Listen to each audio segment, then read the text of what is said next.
नमस्कार दर्शक बंधु, साई अनंत आश्रम को स्वागत। रहस्यमय बुल्गेरियान बाबा भेंगा अनेक बड़ बड़ भविष्यवाणी भारत समेत सारा विश्व में जनाशुना। बाबा भेंगा तांको भविष्यवाणी रे अनेक प्रसिद्ध व्यक्तित्व एवं ऐतिहासिक घटना उल्लेख करथिले, जहाँ सत प्रमाणित होईछि। एबे 2026 वर्ष पई बाबा भेंगा एक आश्चर्यजनक एवं भयंकर भविष्यवाणी आलोचनार विषय पलटिछि। ए नूतन भविष्यवाणी रे से एक संभाव्य आर्थिक संकट एवं नूतन प्रजुक्ति विद्या विषय कहिथिले। यार प्रभाव पूर्वरु देखा जाउछि एवं एही प्रजुक्ति विद्या जोगु अनेक कंपनी कर्मचारी मानकु छटई करूछंती। जदि एहा हुए तेबे आगामी मासगुड़िकरे यार प्रभाव कौन पड़िबो बोली लोकमाने भाबुछंती एवं एहाकु नै सोशल मीडिया रे आतंक देखा जाउछि। एआई जटिल कार्य को सहज करुछि। आपण वर्तमान परिस्थिति रे लक्ष्य करिथिबे जे लोकमाने चैट जीपीटी एवं कृत्रिम बुद्धिमत्ता एआई प्रति अधिक ध्यान देउछंती, जहा लोकन को मल्टीटास्क करिबारे सहायता करुछि। एआई रो सबुठारु गुरुत्वपूर्ण वैशिष्ट्य होछि जटिल कार्य को सहज करिबार क्षमता। यह कंपनी गुड़िक पई लाभदायक प्रमाणित होछि, किंतु यह नियुक्ति क्षेत्र में चाप मध्य वृद्धि करुछि, जहार प्रभाव लेखा एवं आईटी शिल्परे स्पष्ट भाव में दृश्यमान होछि। एआई रो वर्धित संपृक्ति एपरी परिस्थिति सृष्टि करिछि जोठारे लोकमाने सेमानकर चाकरी हराउछंती एवं कंपनी गुड़िक खर्च ह्रास करुछंती। 2026 में बाबा भेंगाको एआई भविष्यवाणी जेतेबेले आमे भविष्यवाणी विषय कथा हेउ, यह ध्यान देवा गुरुत्वपूर्ण जे एआई छटेर कौनसी निश्चित प्रमाण नाही। तथापि लोकमाने छटेई को बाबा भेंगाको भविष्यवाणी सहित जोड़ुछंती।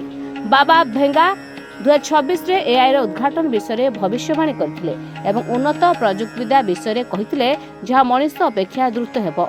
यह भयंकर कारण जदि एआई कंपनी गुडी को दखल करे तेबे यह मानुअल काम किंबा मानव हस्तक्षेप को संपूर्ण भाव में समाप्त करिबो एवं परिस्थिति आहुरी खराब होई पारे। लोकमाने यहाकू अनेक क्षेत्र में प्रगति भाव में देखुथिबा बेले यह मानव श्रम को बदलाइबा विषय मध्य गंभीर चिंता सृष्टि करुछि।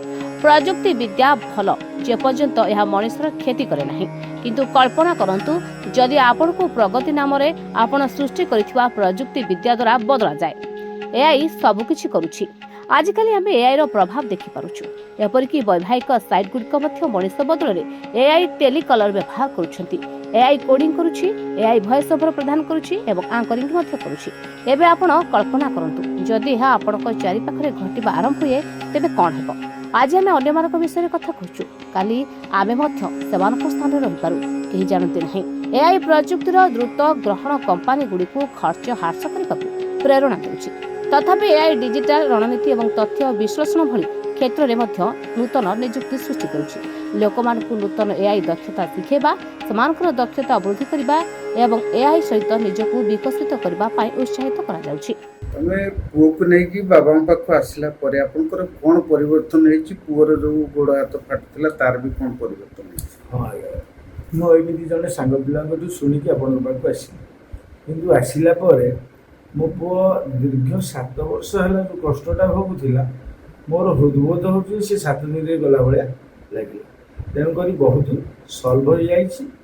एथिबाई बाबा को कोटि कोटि प्रणाम आउ महावीरी पंचमुखी महावीरी हनुमान को मो स्वामी जहाँ कहले मु भी से कहबो चाहूँ। तथापि मोर अलग अनुभूति बाबा कहले मेडिटेशन करने आम साइड फाइल मेडिटेशन कला काली कर मेडिटेशन मो निजे महावीर आसिकी छुई पेटू देवी मुझे कष्ट पाई मो पुओ एमती कि बर्तमान अनुभव करुँच मो पुओ भविष्य संपूर्ण भल।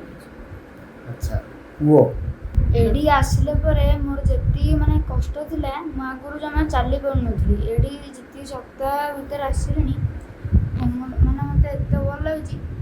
मो तो चाली होची, बुझी होची, खेली होची, सब भल लागुची। आगु मु किछि करै